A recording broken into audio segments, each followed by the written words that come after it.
अथ श्री कनकधारास्तोत्रम्।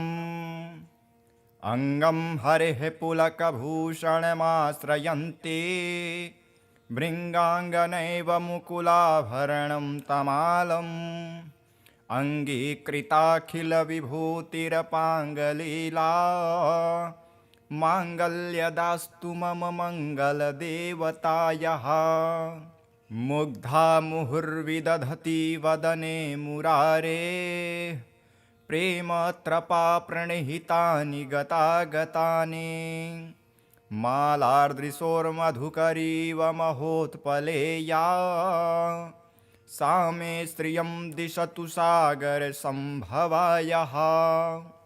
विश्वामरेन्द्रपदविभ्रमदानदक्ष मानन्दहेतुरधिकं मुरविद्विषोऽपि ईशन्निषीदतु मयि क्षणमेक्षणार्ध मिन्दीवरोदरसहोदरमिन्दिरायः।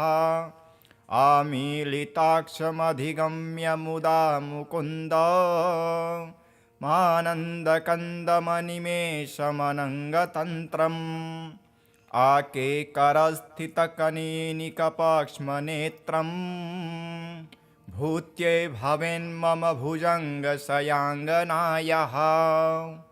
बाह्यन्तरे मधुजितः श्रितकौस्तुभेया हारावलीव हरनीलमयी विभाति कामप्रदा भगवतोऽपि कटाक्षमाला कल्याणमावहतु मे कमलालयायाः। कालाम्बुदालिललितोरसिकैटभारेर्धाराधरे स्फुरति या तडितङ्गनेव मातुः समस्तजगतां महनीयमूर्तिर्भद्राणि मे दिशतु भार्गवनन्दनायः। प्राप्तं पदं प्रथमतः किल यत् प्रभावान् माङ्गल्यभाजि मधुमाथिनि मन्मथेन मय्यापतेत्तदिह मन्थरमेक्षणार्धम् मन्दालसं च मकरालय कन्यकायाः। दद्यादयानुपवनो द्रविडाम्बुधारा मस्मिन्न किञ्चन विहङ्गशिशो विषण्ये दुष्कर्मधर्ममपनीय चिराय दूरं नारायणप्रणयिनी नयनाम्बुवाहः। इष्टाविशिष्टमतयोऽपि ययार्दयार्द दृष्टा त्रिविष्टपपदं सुलभं लभन्ते दृष्टिप्रहिष्टकमलोदरदीप्तिरिष्टां पुष्टिं कृषिष्ट मम पुष्करविष्टरायः। गिरिदेवतेति गरुडध्वजसुन्दरीते शाकम्भरीति शशिशेखरवल्लभेति सृष्टिस्थितिप्रलयकेलिषु संस्थितायै तस्मै नमस्त्रिभुवनैकगुरोत्तरुण्यै। श्रुत्यै नमस्तु शुभकर्मफलप्रसूत्यै रत्यै नमस्तु रमणीयगुणार्णवायै शक्त्यै नमस्तु शतपत्रनिकेतनायै पुष्ट्यै नमस्तु पुरुषोत्तमवल्लभायै नमोस्तु नालिकनिभाननायै नमोस्तु दुग्धोदधिजन्मभूत्यै नमोस्तु सोमामृतसोदरायै नमोस्तु नारायणवल्लभायै सम्पत्कराणि सकलेन्द्रियनन्दनानि साम्राज्यदानविभवानि सरोरुहाक्षि त्वद्वन्दनानि दुरिताहरणोद्यतानि मामेव मातरनिशं कलयन्तु मान्ये यत्कटाक्षसमुपासना विधिः सेवकस्य सकलार्थसम्पदः सन्तनोति वचनाङ्गमानसे स्वां मुरारिहृदयेश्वरीं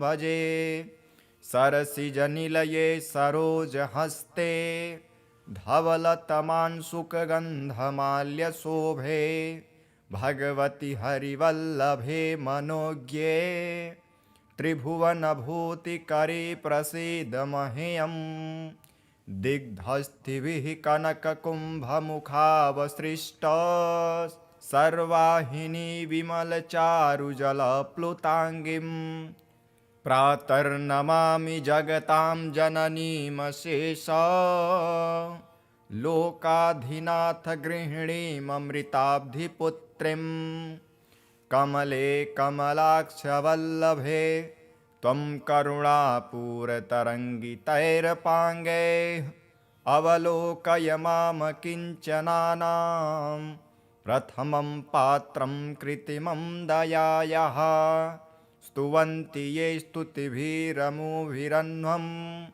त्रयीमयीं त्रिभुवनमातरं रमां गुणाधिका गुरुतरभाग्यभागिनो भवन्ति ते भुवि बुधभाविताशयः। अथ श्री महालक्ष्मीस्तोत्रम्। श्रीगणेशाय नमः।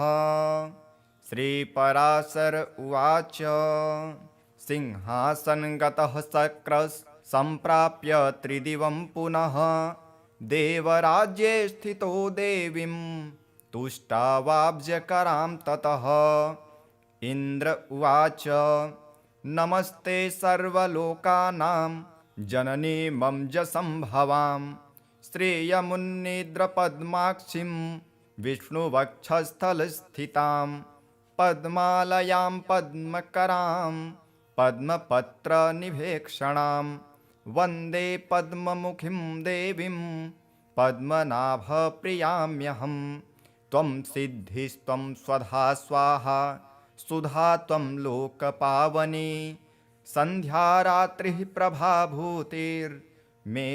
श्रद्धा सरस्वती यज्ञविद्या महाविद्या गुह्यविद्या च शोभने आत्मविद्या च देवी त्वं विमुक्तिफलदायिनी आन्विच्छिकी त्रयी वार्ता दण्डनीतिस्त्वमेव च सौम्या सौम्यैर्जगद्रूपे त्वयैतद्देवि पूरितं का त्वन्या त्वमृते देवी सर्वयज्ञमयं वपुः आध्यास्ते देवदेवस्य योगचिन्त्यं गदाभृतः त्वया देवी परित्यक्तं सकलं भुवनत्रयं विनष्टप्रायमभवत्व येदानीं समेधितं दारः पुत्रास्तथागारं सुहृद्धान्यधनादिकं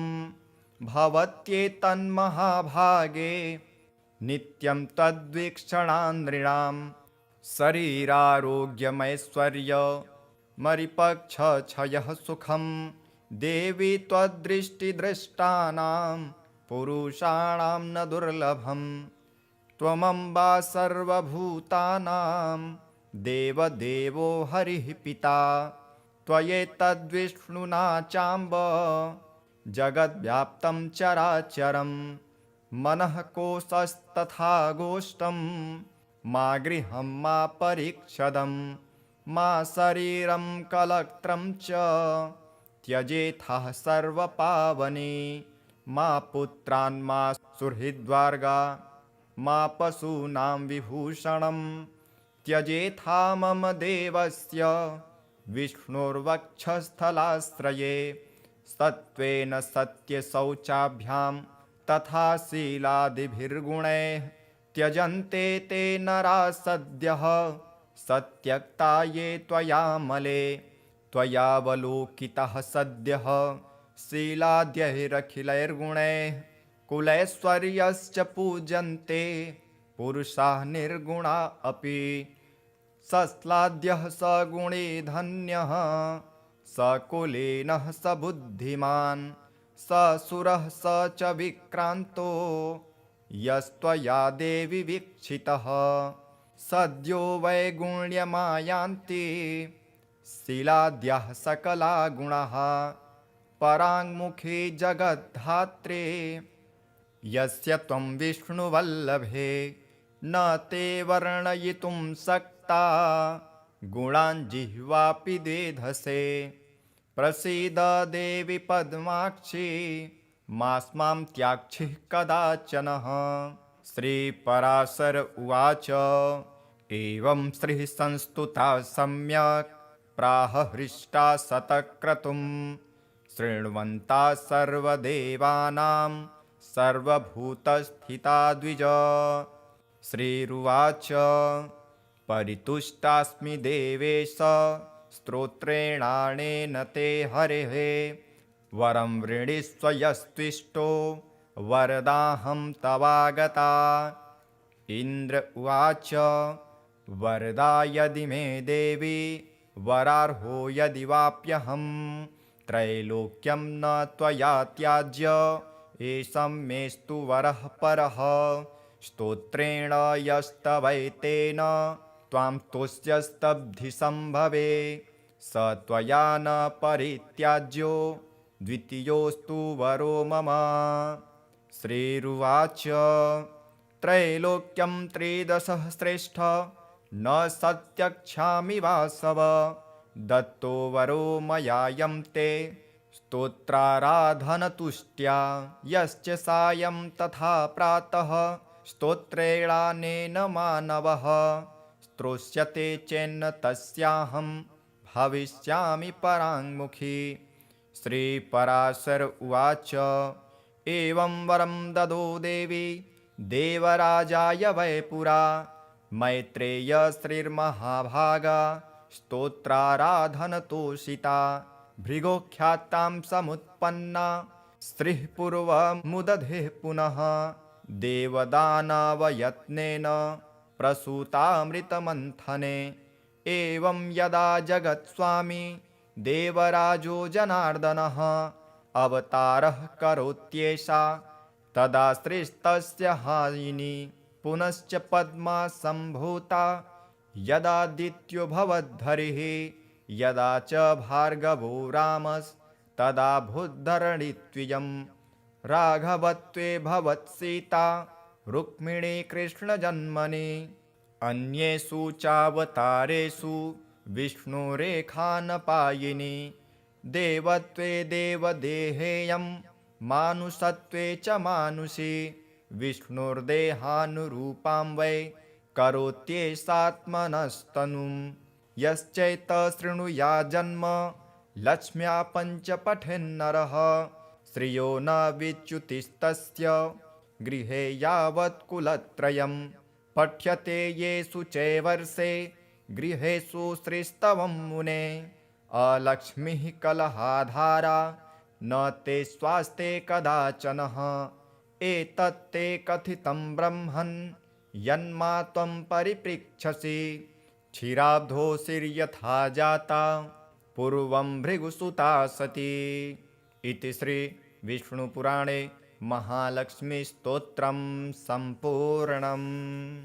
अथ श्री सूक्तम् ॐ हिरण्यवर्णां हरिणीं सुवर्णरजतस्रजां चन्द्रां हिरण्यमयीं लक्ष्मीं जातवेदो म आवह ताम आवह जातवेदो लक्ष्मीमनपगामिनीं यस्यां हिरण्यं विन्देयं गामस्वं पुरुषानहम् अश्वपूर्वां रथमध्यां हस्तिनादप्रबोधिनीं श्रियं देवीमुपह्वये श्रीर्मा देवी जुषतां कां सोऽस्मितां हिरण्यप्रकारार्मार्दां ज्वलन्तीं तृप्तां तर्पयन्तीं पद्मे स्थितां पद्मवर्णां तामिहोपह्वये श्रियं चन्द्रां प्रभासां यशसा ज्वलन्तीं श्रियं लोके देवजुष्टामुदारां तां पद्मिनीं शरणमहं प्रपद्ये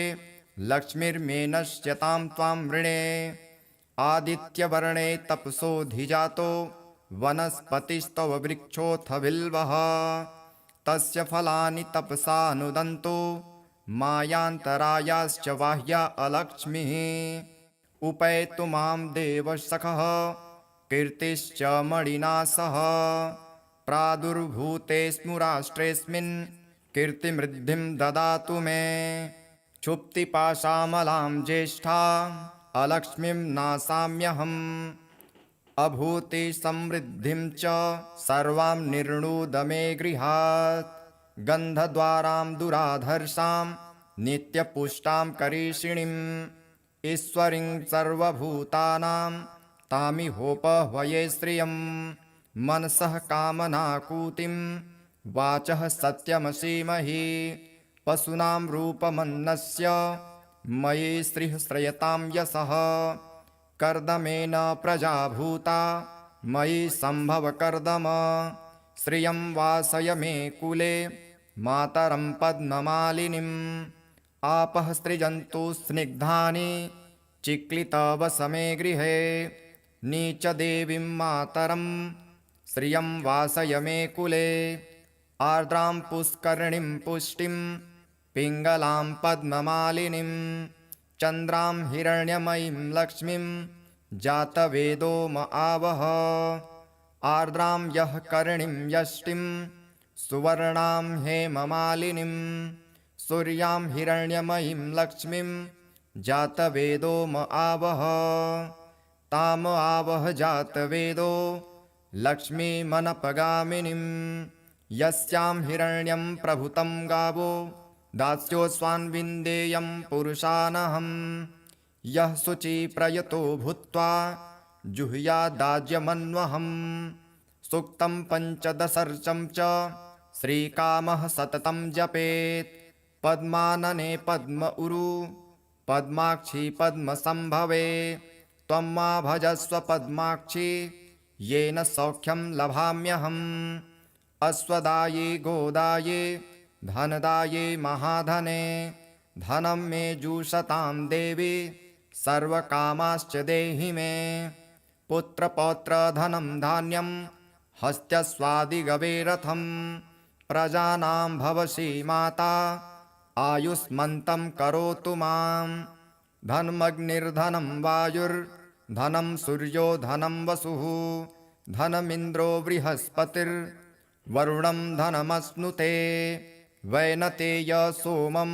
पीबतु वृत्रः सोमं धनस्य सोमिनो मह्यं ददातु सोमिनः न क्रोधो न च मात्सर्य न लोभो न शुभामतिः भवन्ति कृतपुण्यानां भक्तानां त्रिसूक्तं जपेत् सदा वर्षन्तुं ते विभावरी दिवो अभ्रस्य विद्युतः रोहन्तु सर्वबीजान् यवब्रह्मा द्विषोजहि पद्मप्रिये पद्मिनी पद्महस्ते पद्मालये पद्मदलायताक्षी विश्वप्रिये विष्णुमनोनुकूले त्वत्पादपद्मं मयि सन्निधस्त्व या सा पद्मासनस्था विपुल कटितटी पद्मपत्रायताक्षी गम्भीरावर्तनाभिस्तनभर नमिता शुभ्रवक्त्रोत्तरीया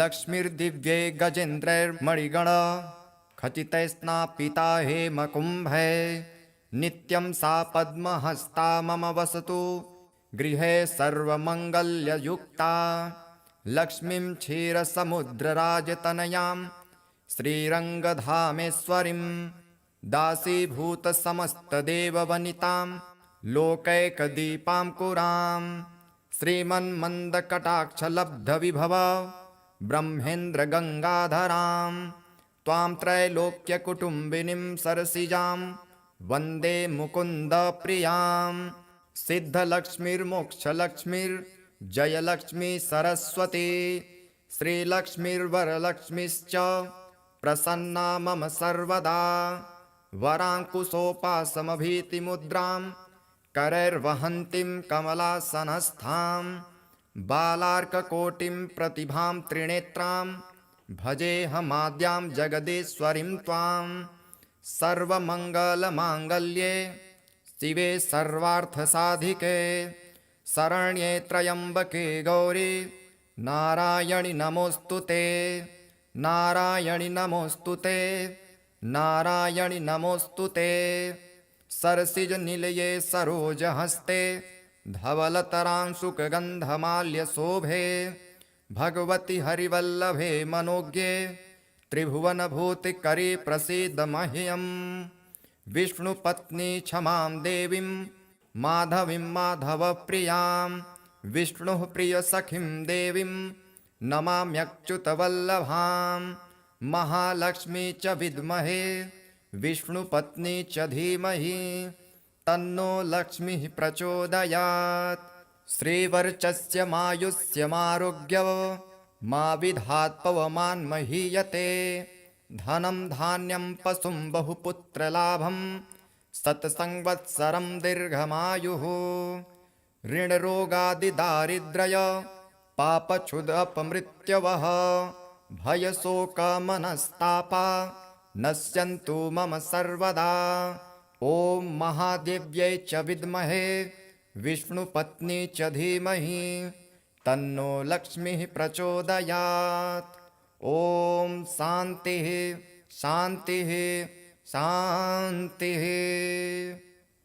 अथ श्री कनकधारास्तोत्रम् अंगं हरेः पुलकभूषणमाश्रयन्ति भृङ्गाङ्गनैव मुकुलाभरणं तमालम् अङ्गीकृताखिलविभूतिरपाङ्गलीला माङ्गल्यदास्तु मम मङ्गलदेवतायाः मुग्धा मुहुर्विदधति वदने मुरारे प्रेमत्रपा प्रणिहितानि गतागतानि मालार्दृशोर्मधुकरीव महोत्पलेया सा मे श्रियं दिशतु सागरसम्भवायः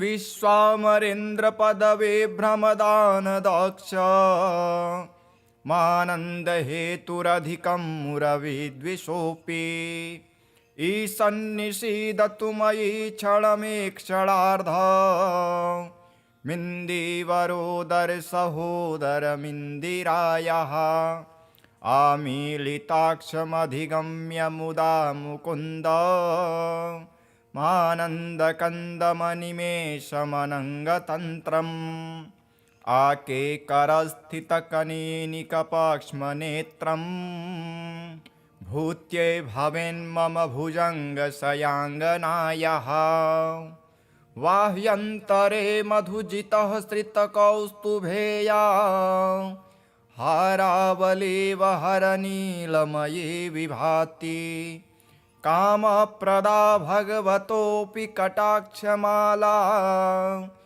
कल्याणमावहतु मे कमलालयायाः कालाम्बुदालिललितोरसिकैटभारेर्धाराधरे स्फुरति या तडितङ्गनेव मातुः समस्तजगतां महनीयमूर्तिर्भद्राणि मे दिशतु भार्गवनन्दनायाः प्राप्तं पदं प्रथमतः किल यत् प्रभावान् माङ्गल्यभाजि मधुमाथिनि मन्मथेन मय्यापतेत्तदिह मन्थरमेक्षणार्धम् मन्दालसं च मकरालय कन्यकायाः दद्यादयानुपवनो द्रविडाम्बुधारा मस्मिन्न किञ्चन विहङ्गशिशो विषण्ये दुष्कर्मधर्ममपनीय चिराय दूरम् नारायण प्रणयिनी नयनाम्बुवाहः इष्टाविशिष्टमतयोऽपि ययार्दयार्द दृष्टा त्रिविष्टपपदं सुलभं लभन्ते दृष्टिप्रहिष्टकमलोदरदीप्तिरिष्टां पुष्टिं कृषिष्ट मम पुष्करभीष्टरायः गिरिदेवतेति गरुडध्वजसुन्दरीते शाकम्भरीति शशिशेखरवल्लभेते सृष्टिस्थितिप्रलयकेलिषु संस्थितायै तस्मै नमस्त्रिभुवनैकगुरोत्तरुण्यै श्रुत्यै नमस्तु शुभकर्मफलप्रसूत्यै रत्यै नमस्तु रमणीयगुणार्णवायै शक्त्यै नमस्तु शतपत्रनिकेतनायै पुष्ट्यै नमस्तु पुरुषोत्तमवल्लभायै नमोऽस्तु नालिकनिभाननायै नमोऽस्तु दुग्धोदधिजन्मभूत्यै नमोऽस्तु सोमामृतसोदरायै नमोऽस्तु नारायणवल्लभायै सम्पत्कराणि सकलेन्द्रियनन्दनानि साम्राज्यदानविभवानि सरोरुहाक्षि त्वद्वन्दनानि दुरिताहरणोद्यतानि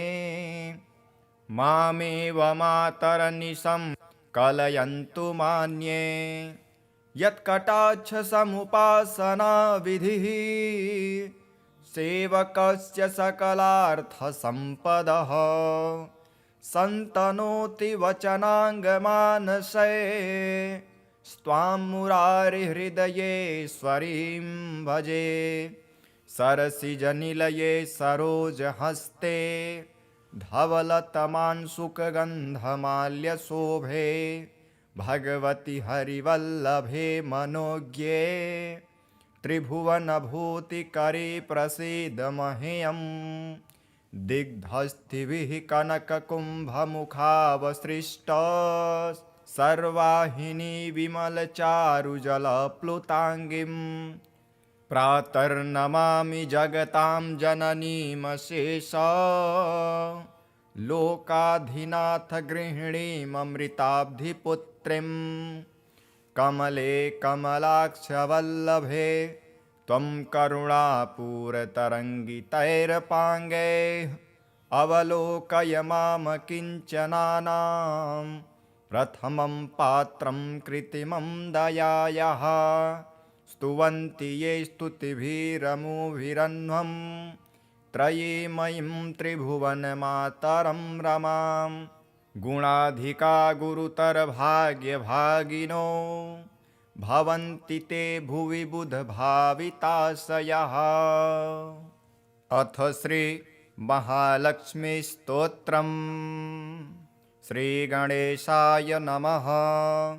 श्रीपराशर उवाच सिंहासनगतः शक्रः सम्प्राप्य त्रिदिवं पुनः देवराज्ये स्थितो देवीं तुष्टावाब्जकरां ततः इन्द्र उवाच नमस्ते सर्वलोकानां जननी मञ्जसम्भवां श्रेयमुन्निद्रपद्माक्षीं विष्णुवक्षस्थलस्थितां पद्मालयां पद्मकरां पद्मपत्रनिभेक्षणां वन्दे पद्ममुखीं देवीं पद्मनाभप्रियाम्यहं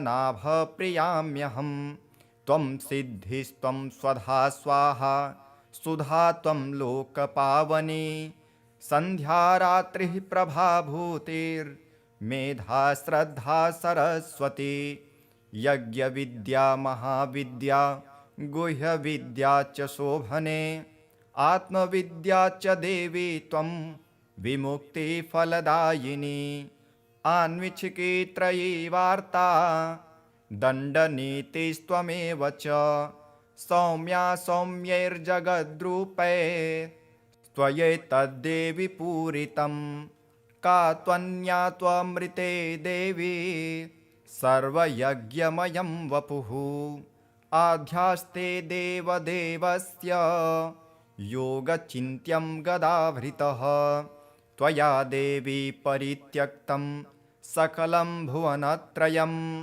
विनष्टप्रायमभवत्व येदानीं समेधितं दाराः पुत्रास्तथागारं सुहृद्धान्यधनादिकं भवत्येतन्महाभागे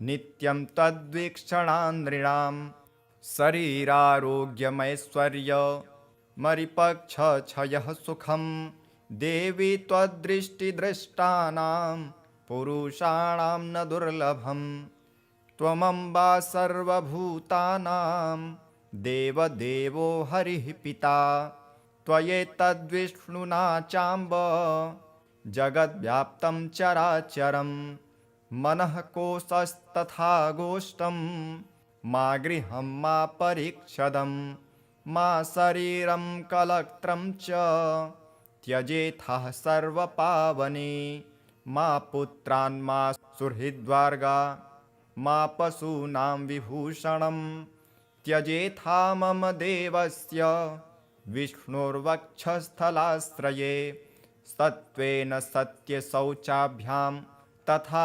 शीलादिभिर्गुणैः त्यजन्ते ते नरा सद्यः सत्यक्ता ये त्वयामले त्वयावलोकितः सद्यः शीलाद्यैरखिलैर्गुणैः कुलैश्वर्यश्च पूजन्ते पुरुषाः निर्गुणा अपि सश्लाद्यः स गुणे धन्यः स कुलीनः स बुद्धिमान् स सुरः स च विक्रान्तो यस्त्वया देवि वीक्षितः सद्यो वैगुण्यमायान्ति शीलाद्यः सकला गुणाः पराङ्मुखे जगद्धात्रे यस्य त्वं विष्णुवल्लभे न ते वर्णयितुं शक्ता गुणान् जिह्वापि देधसे प्रसीद देवि पद्माक्षी मास्मां त्याक्षिः कदाचनः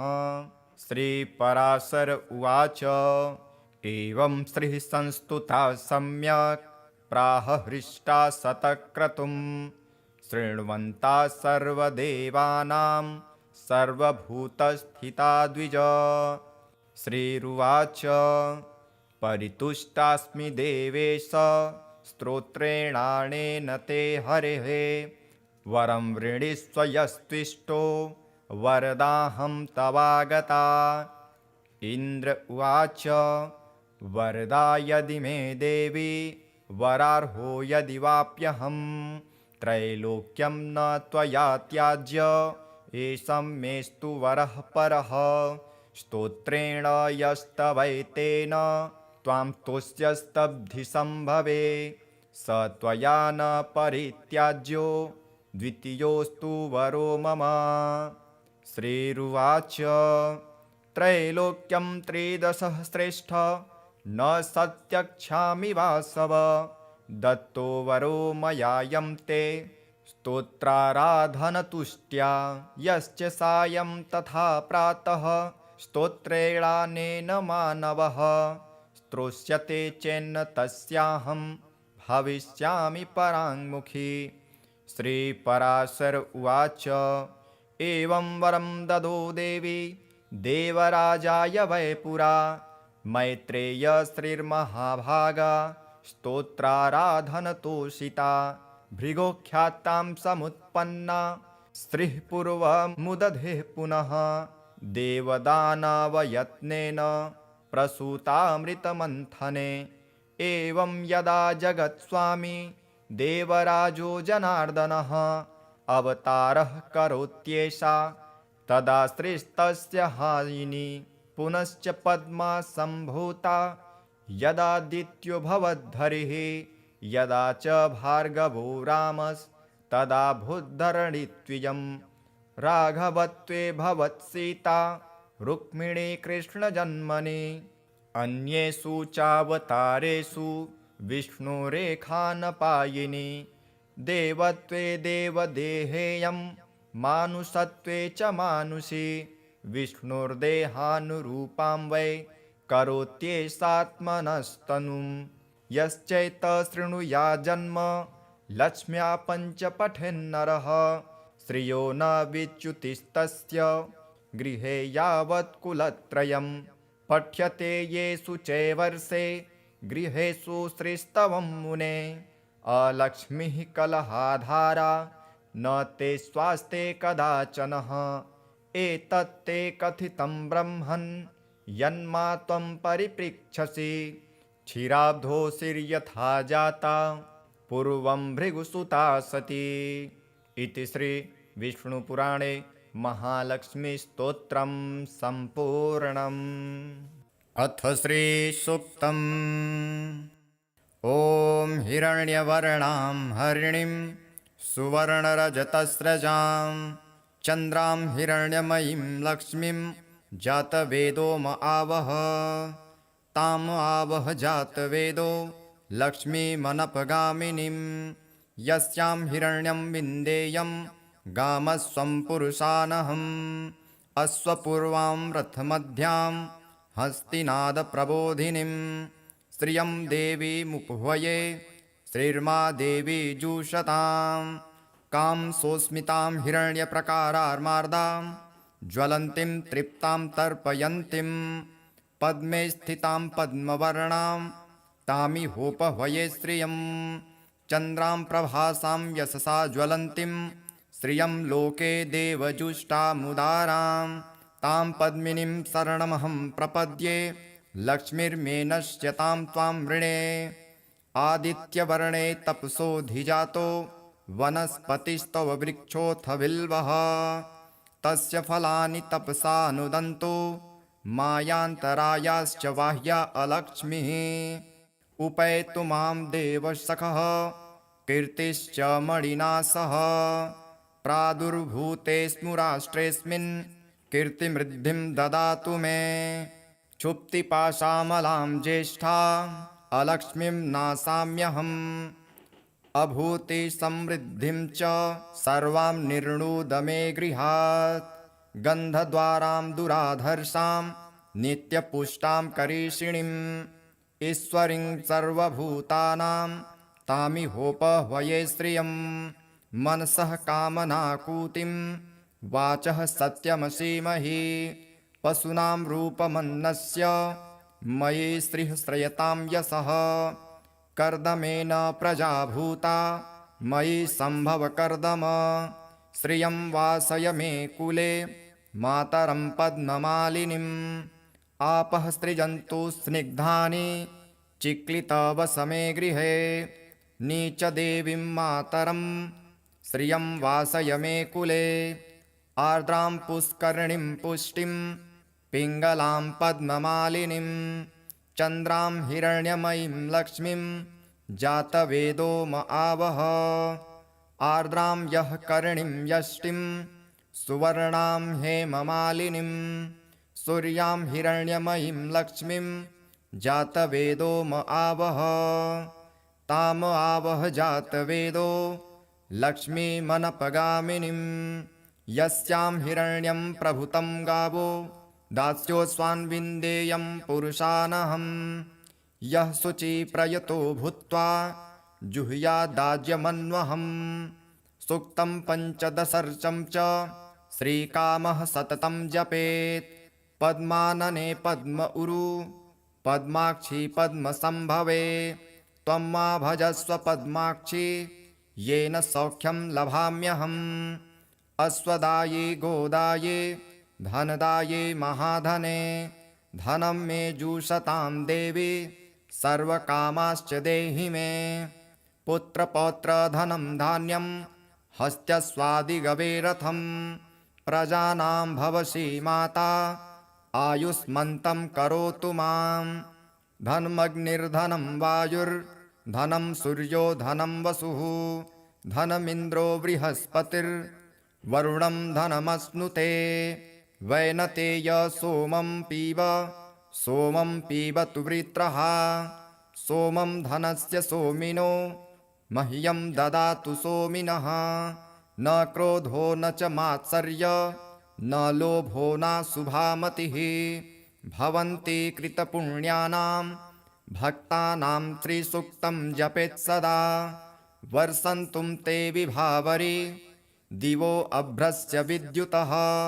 रोहन्तु सर्वबीजान् यवब्रह्मा द्विषोजहि। पद्मप्रिये पद्मिनी पद्महस्ते पद्मालये पद्मदलायताक्षी विश्वप्रिये विष्णुमनोनुकूले त्वत्पादपद्मं मयि सन्निधस्त्व या सा पद्मासनस्था विपुल कटितटी पद्मपत्रायताक्षी गम्भीरावर्तनाभिस्तनभर नमिता शुभ्रवक्त्रोत्तरीया लक्ष्मीर्दिव्ये गजेन्द्रैर्मणिगण खचितैस्नापिता हेमकुम्भे नित्यं सा पद्महस्ता मम वसतु गृहे सर्वमङ्गल्ययुक्ता लक्ष्मीं क्षीरसमुद्रराजतनयां श्रीरङ्गधामेश्वरीं दासीभूतसमस्तदेववनितां लोकैकदीपां कुरां श्रीमन्मन्दकटाक्षलब्धविभव ब्रह्मेन्द्रगङ्गाधरां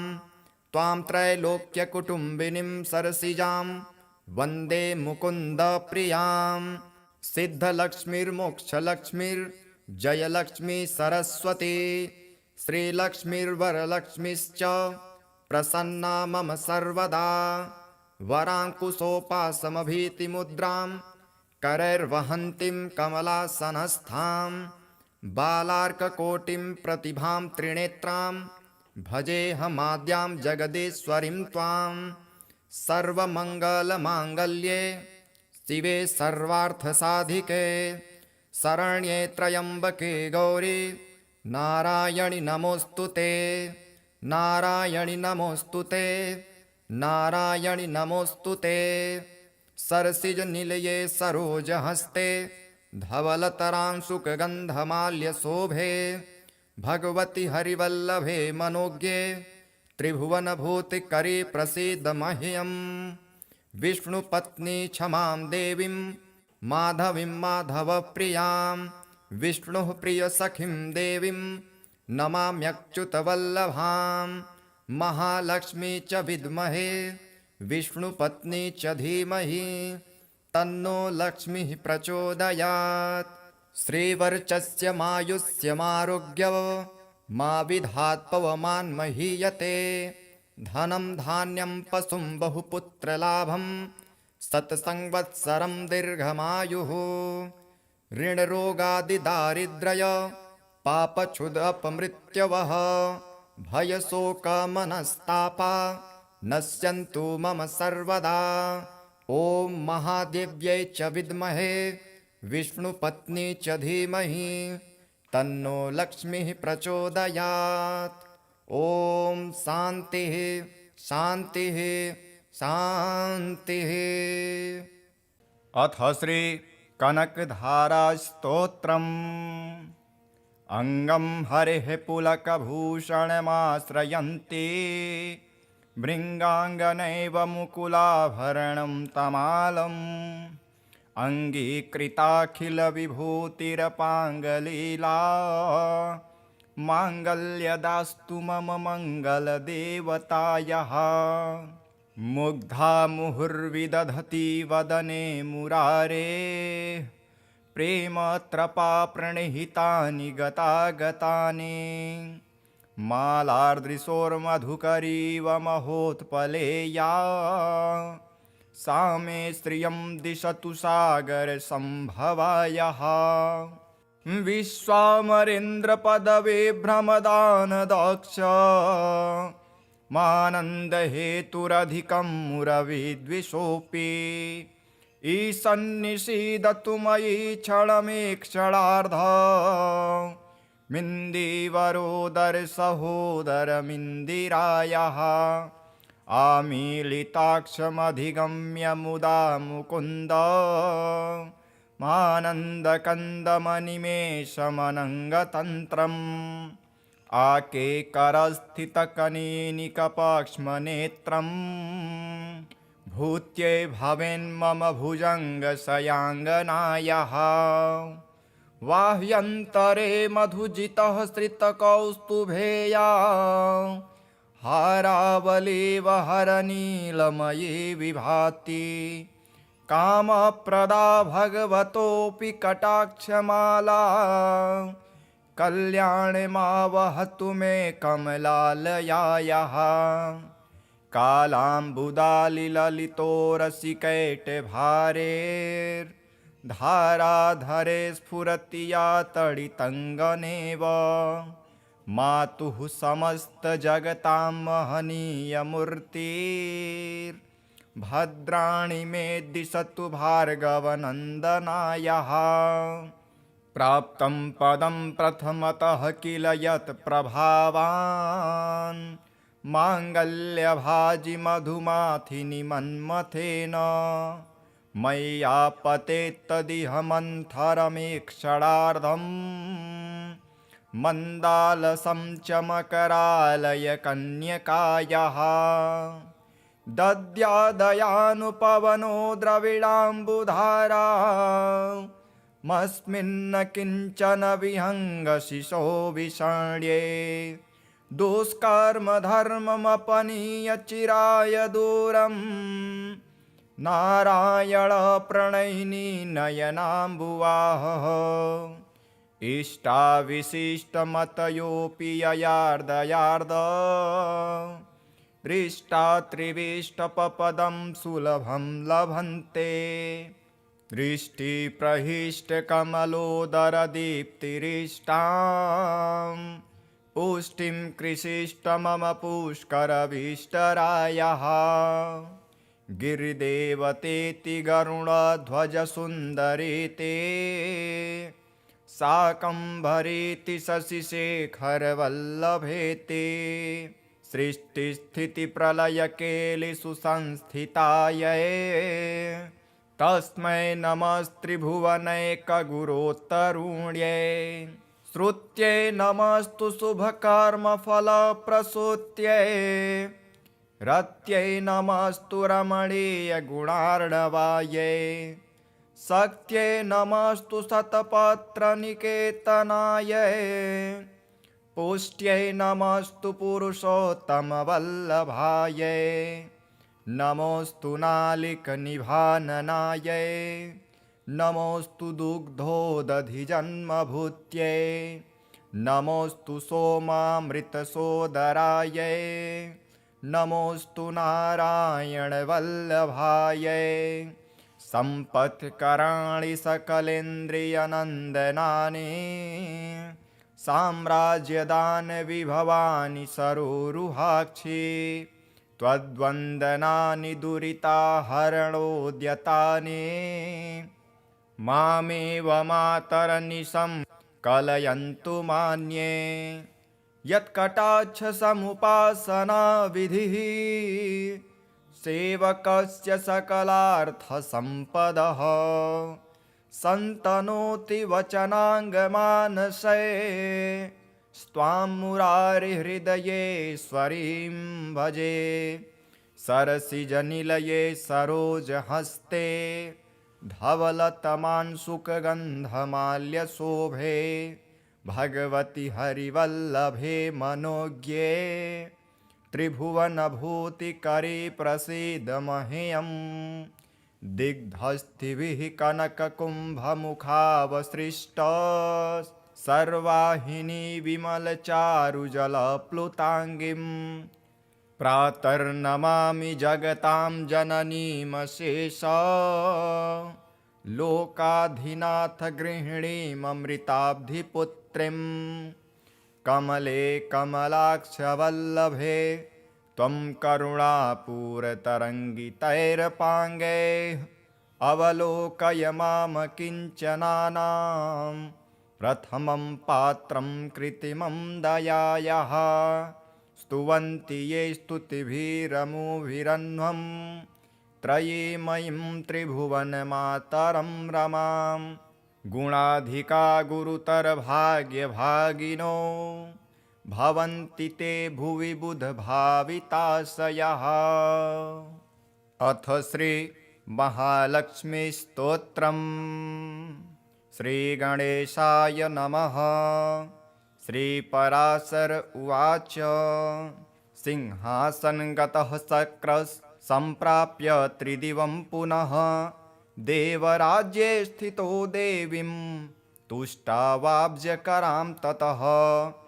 इन्द्र उवाच नमस्ते सर्वलोकानां जननी मम जसंभवां श्रेयमुन्निद्रपद्माक्षीं विष्णुवक्षस्थलस्थितां पद्मालयां पद्मकरां पद्मपत्रनिभेक्षणां वन्दे पद्ममुखीं देवीं पद्मनाभप्रियाम्यहं त्वं सिद्धिस्त्वं स्वधा स्वाहा सुधा त्वं लोकपावनी सन्ध्या रात्रिः प्रभाभूतिर्मेधा श्रद्धा सरस्वती यज्ञविद्या महाविद्या गुह्यविद्या च शोभने आत्मविद्या च देवी त्वं विमुक्तिफलदायिनी आन्वीक्षिकी त्रयी वार्ता दण्डनीतिस्त्वमेव च सौम्या सौम्यैर्जगद्रूपे त्वयैतद्देवि पूरितं का त्वन्या त्वमृते देवी सर्वयज्ञमयं वपुः आध्यास्ते देवदेवस्य योगचिन्त्यं गदाभृतः त्वया देवी परित्यक्तं सकलं भुवनत्रयं विनष्टप्रायमभवत्व येदानीं समेधितं दाराः पुत्रास्तथागारं सुहृद्धान्यधनादिकं भवत्येतन्महाभागे नित्यं तद्वीक्षणान्नृणां शरीरारोग्यमैश्वर्यमरिपक्षक्षयः सुखं देवी त्वद्दृष्टिदृष्टानां पुरुषाणां न दुर्लभम् त्वमम्बा सर्वभूतानां देवदेवो हरिः पिता त्वयैतद्विष्णुना चाम्ब जगद्व्याप्तं चराचरं मनः कोशस्तथा गोष्ठं मा गृहं मा परीक्षदं मा शरीरं कलत्रं च त्यजेथः सर्वपावने मा पुत्रान् मा सुहृद्वर्गा मा पशूनां विभूषणं त्यजेथा मम देवस्य विष्णुर्वक्षस्थलाश्रये सत्त्वेन सत्यशौचाभ्यां तथा शीलादिभिर्गुणैः त्यजन्ते ते नराः सद्यः सत्यक्ता ये त्वयामले त्वयावलोकितः सद्यः शीलाद्यैरखिलैर्गुणैः कुलैश्वर्यश्च पूजन्ते पुरुषाः निर्गुणा अपि सश्लाघ्यः स गुणे धन्यः स कुलीनः स बुद्धिमान् स सुरः स च विक्रान्तो यस्त्वया देवि वीक्षितः सद्यो वैगुण्यमायान्ति शीलाद्यः सकला गुणाः पराङ्मुखी जगद्धात्रे यस्य त्वं विष्णुवल्लभे न ते वर्णयितुं शक्ता गुणान् जिह्वापि द्वेधसे प्रसीद देवि पद्माक्षी मास्मां त्याक्षिः कदाचनः श्रीपराशर उवाच एवं श्रीः संस्तुता सम्यक् प्राह हृष्टा शतक्रतुं शृण्वन्ता सर्वदेवानां सर्वभूतस्थिता द्विज श्रीरुवाच परितुष्टास्मि देवेश स्तोत्रेणानेन ते हरेः वरं वृणीष्व यस्त्विष्टो वरदाहं तवागता इन्द्र उवाच वरदा यदि मे देवी वरार्हो यदि वाप्यहं त्रैलोक्यं न त्वया त्याज्य एषं मेस्तु वरः परः स्तोत्रेण यस्तवैतेन त्वां तुष्यस्तब्धिसम्भवे स त्वया न परित्याज्यो द्वितीयोऽस्तु वरो मम श्रीरुवाच त्रैलोक्यं त्रिदशः श्रेष्ठ न सत्यक्षामि वासव दत्तो वरो मयायं ते स्तोत्राराधनतुष्ट्या यश्च सायं तथा प्रातः स्तोत्रेणानेन मानवः स्तोष्यते चेन्न तस्याहं भविष्यामि पराङ्मुखी। श्रीपराशर उवाच एवं वरं ददो देवी देवराजाय वै पुरा। मैत्रेय श्रीर्महाभागा स्तोत्राराधनतोषिता। भृगोख्यातां समुत्पन्ना स्त्रीः पूर्वमुदधेः पुनः। देवदानवयत्नेन प्रसूतामृतमन्थने। एवं यदा जगत्स्वामी देवराजो जनार्दनः अवतारः करोत्येषा तदा सृष्टस्य हायिनी। पुनश्च पद्मा सम्भूता यदादित्यो भवद्धरिः। यदा च भार्गवो रामस्तदा भूद्धरणित्वियं। राघवत्वे भवत्सीता रुक्मिणी कृष्णजन्मनि। अन्येषु चावतारेषु विष्णुरेखानपायिनी। देवत्वे देवदेहेयं मानुषत्वे च मानुषी। विष्णुर्देहानुरूपां वै करोत्येषात्मनस्तनुं। यश्चैतशृणुया जन्म लक्ष्म्या पञ्च पठेन्नरः। श्रियो न विच्युतिस्तस्य गृहे यावत् कुलत्रयम्। पठ्यते येषु चैवर्षे गृहेषु श्रीस्तवं मुने। अलक्ष्मीः कलहाधारा न ते स्वास्ते कदाचनः। एतत्ते कथितं ब्रह्मन् यन्मा त्वं परिपृच्छसि। क्षीराब्धोऽसिर्यथा जाता पूर्वं भृगुसुता सती। इति श्री विष्णुपुराणे महालक्ष्मीस्तोत्रं सम्पूर्णम्। अथ श्रीसूक्तम्। ॐ हिरण्यवर्णां हरिणीं सुवर्णरजतस्रजां चन्द्रां हिरण्यमयीं लक्ष्मीं जातवेदो म आवह। ताम् आवह जातवेदो लक्ष्मीमनपगामिनीं। यस्यां हिरण्यं विन्देयं गामस्वं पुरुषानहम्। अश्वपूर्वां रथमध्यां हस्तिनादप्रबोधिनीं। श्रियं देवीमुपह्वये श्रीर्मा देवी जुषतां। कां सोऽस्मितां हिरण्यप्रकारार्मार्दां ज्वलन्तीं तृप्तां तर्पयन्तीं। पद्मे स्थितां पद्मवर्णां तामिहोपह्वये श्रियं। चन्द्रां प्रभासां यशसा ज्वलन्तीं श्रियं लोके देवजुष्टामुदारां। तां पद्मिनीं शरणमहं प्रपद्ये लक्ष्मीर्मे नश्यतां त्वां वृणे। आदित्यवर्णे तपसोऽधिजातो वनस्पतिस्तव वृक्षोऽथ बिल्वः। तस्य फलानि तपसानुदन्तो मायान्तरायाश्च बाह्या अलक्ष्मीः। उपैतु मां देवसखः कीर्तिश्च मणिना सह। प्रादुर्भूतेऽस्मु राष्ट्रेऽस्मिन् कीर्तिमृद्धिं ददातु मे। क्षुप्तिपाशामलां ज्येष्ठा अलक्ष्मीं नाशाम्यहम्। अभूतिसमृद्धिं च सर्वां निर्णुद मे गृहात्। गन्धद्वारां दुराधर्षां नित्यपुष्टां करीषिणीम्।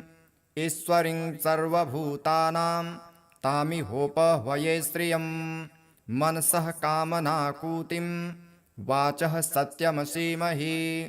पशूनां रूपमन्नस्य मयि श्रीः श्रयतां यशः। कर्दमेन प्रजाभूता मयि सम्भव कर्दम। श्रियं वासय मे कुले मातरं पद्ममालिनीम्। आपः सृजन्तु स्निग्धानि चिक्लितवस मे गृहे। नीचदेवीं मातरं श्रियं वासय मे कुले। आर्द्रां पुष्करिणीं पुष्टिं पिङ्गलां पद्ममालिनीं। चन्द्रां हिरण्यमयीं लक्ष्मीं जातवेदो म आवह। आर्द्रां यः करिणीं यष्टिं सुवर्णां हेममालिनीं। सूर्यां हिरण्यमयीं लक्ष्मीं जातवेदो म आवह। ताम आवह जातवेदो लक्ष्मीमनपगामिनीं। यस्यां हिरण्यं प्रभुतं गावो दास्योऽस्वान् विन्देयं पुरुषानहम्।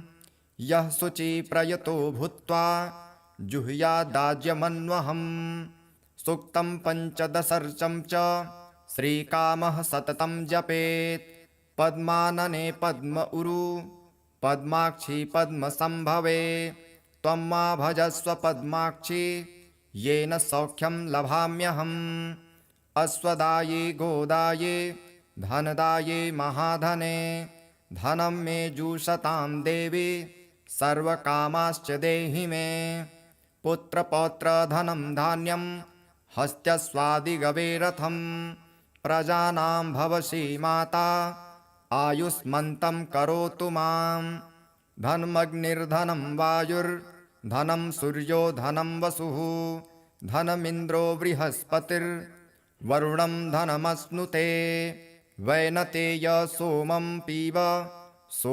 पीबतु वृत्रः सोमं धनस्य सोमिनो मह्यं ददातु सोमिनः न क्रोधो न च मात्सर्य न लोभो न शुभामतिः भवन्ति कृतपुण्यानां भक्तानां श्रीसूक्तं जपेत् सदा वर्षन्तुं ते विभावरी दिवो अभ्रस्य विद्युतः रोहन्तु सर्वबीजान् यवब्रह्मा द्विषोजहि पद्मप्रिये पद्मिनी पद्महस्ते पद्मालये पद्मदलायताक्षी विश्वप्रिये विष्णुमनोनुकूले त्वत्पादपद्मं मयि सन्निधस्त्व या सा पद्मासनस्था विपुल कटितटी पद्मपत्रायताक्षी गम्भीरावर्तनाभिस्तनभर नमिता शुभ्रवक्त्रोत्तरीया लक्ष्मीर्दिव्ये गजेन्द्रैर्मणिगण खचितैस्नापिता हेमकुम्भे नित्यं सा पद्महस्ता मम वसतु गृहे सर्वमङ्गल्ययुक्ता लक्ष्मीं क्षीरसमुद्रराजतनयां श्रीरङ्गधामेश्वरीं दासीभूतसमस्तदेववनितां लोकैकदीपाङ्कुरां श्रीमन्मन्दकटाक्षलब्धविभव ब्रह्मेन्द्रगङ्गाधरां त्वां त्रैलोक्यकुटुम्बिनीं सरसिजां वन्दे मुकुन्दप्रियां सिद्धलक्ष्मीर्मोक्षलक्ष्मीर्जयलक्ष्मी सरस्वती श्रीलक्ष्मीर्वरलक्ष्मीश्च प्रसन्ना मम सर्वदा वराङ्कुशोपासमभीतिमुद्रां करैर्वहन्तीं कमलासनस्थां बालार्ककोटिं प्रतिभां त्रिनेत्रां भजेऽहमाद्यां जगदीश्वरीं त्वां सर्वमङ्गलमाङ्गल्ये शिवे सर्वार्थसाधिके शरण्ये त्र्यम्बके गौरी नारायणि नमोऽस्तु ते नारायणि नमोऽस्तु ते नारायणि नमोऽस्तु ते सरसिजनिलये सरोजहस्ते धवलतरांशुकगन्धमाल्यशोभे भगवति हरिवल्लभे मनोज्ञे त्रिभुवनभूतिकरे प्रसीद मह्यम् विष्णुपत्नी क्षमां देवीं माधवीं माधवप्रियां विष्णुः प्रियसखीं देवीं नमाम्यच्युतवल्लभां महालक्ष्मी च विद्महे विष्णुपत्नी च धीमहि तन्नो लक्ष्मीः प्रचोदयात् श्रीवर्चस्य मायुष्यमारोग्य मा विधात् पवमान्महीयते धनं धान्यं पशुं बहुपुत्रलाभं शतसंवत्सरं दीर्घमायुः ऋणरोगादिदारिद्र्य पापक्षुदपमृत्यवः भयशोकमनस्तापा नश्यन्तु मम सर्वदा ॐ महादेव्यै च विद्महे विष्णुपत्नी च धीमहि तन्नो लक्ष्मीः प्रचोदयात् ॐ शान्तिः शान्तिः शान्तिः।